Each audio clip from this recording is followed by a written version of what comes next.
All right, Cody Rhodes, welcome back. You got a ladder on the ring. I know where this is going. What do you guys want to talk about?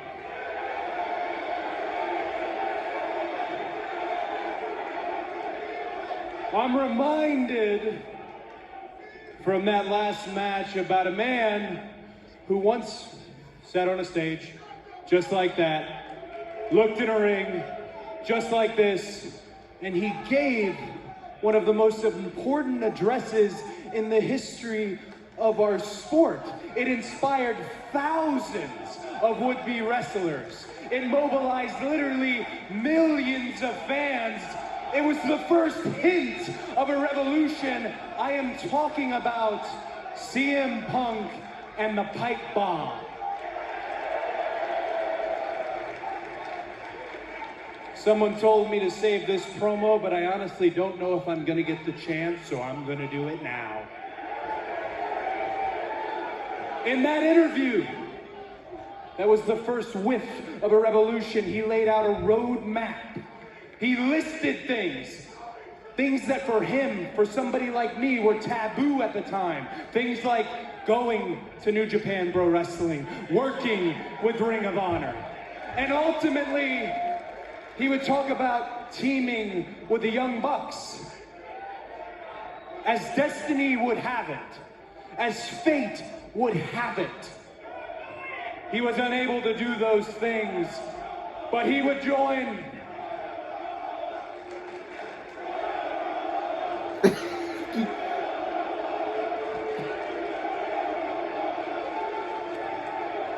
he would eventually wind up here in what Pro Wrestling Illustrated called the comeback of the year. But if we're being honest with one another, and I see all the CM Punk shirts, it is the comeback of the decade. We are all living it. We are all loving it.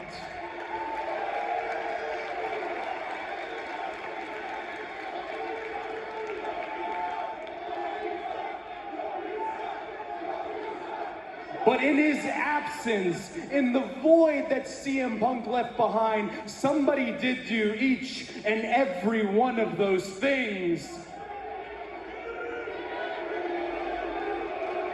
I did them.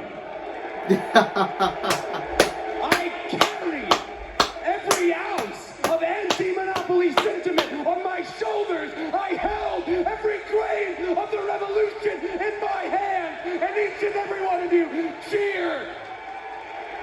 We got him. Thank you. We got him. I hope. You want to ask why I won't turn heel? It's because you cheered me when I needed the most. When it says there is more than one royal family in wrestling, I am talking about me and all of us.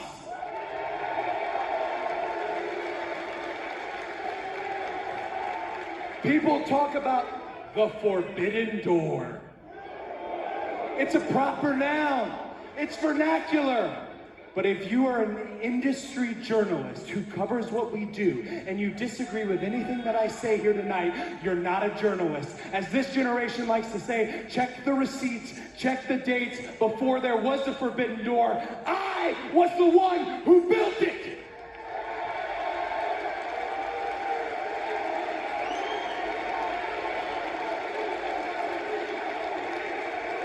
This is a good promo. I ain't gonna lie. Probably one of his best promos I've heard in a while. And I am gone. I'm gone for 2 weeks. 2 weeks. And I see that the Young Bucks last week in the opening segment almost started the Wednesday Night Wars all over again. And listen, I know Red Dragon graduated hip toss class with flying colors, but I don't need to see the Bucks beat the developmental more than once. And then my friend, my Trelawney-like friend in Ricky Starks, my real-life friend, gets into a tiff with Jay Lethal. Word to the wise, the lethal injection is the one cutter in the business that people don't kick out of. Avoid, avoid, avoid. And then one of the most talented wrestlers on the planet that you're gonna see later, Malachi Black. A guy who hung 2 losses on my name, and everybody knows I hate to lose.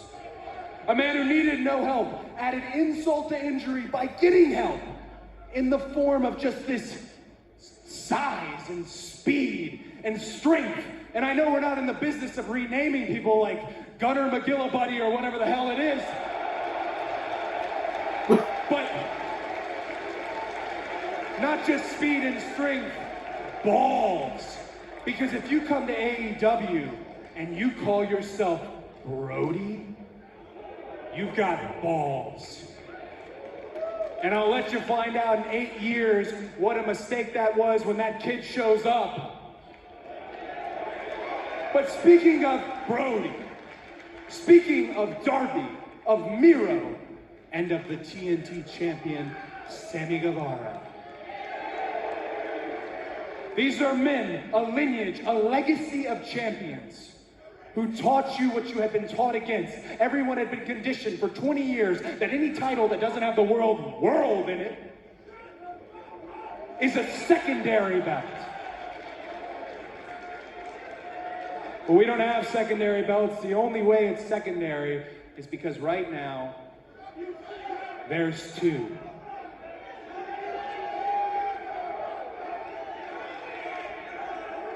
I think it's pretty clear what we do. Ladder match. I know Tony Khan has sent a contract in the mail to Sammy Guevara and myself. Maybe it's not the contract I wanted. But Sammy, at this point, beach break, 2 titles, 1 champion. The guy's in Brazil. He can't even show up for work. Boy, Sammy Guevara, what do you say?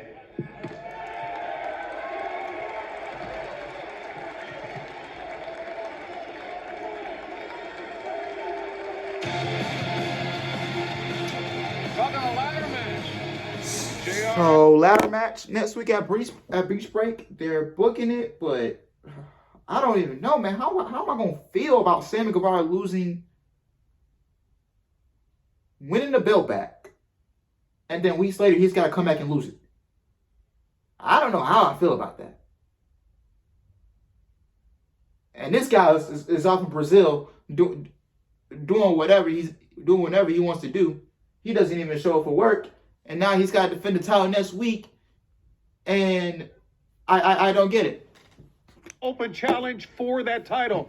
And one of the top-ranked contenders in the women's division, Anna Jay, has stepped up and accepted the challenge. Do you think you have what it takes to defeat Jade Cargill?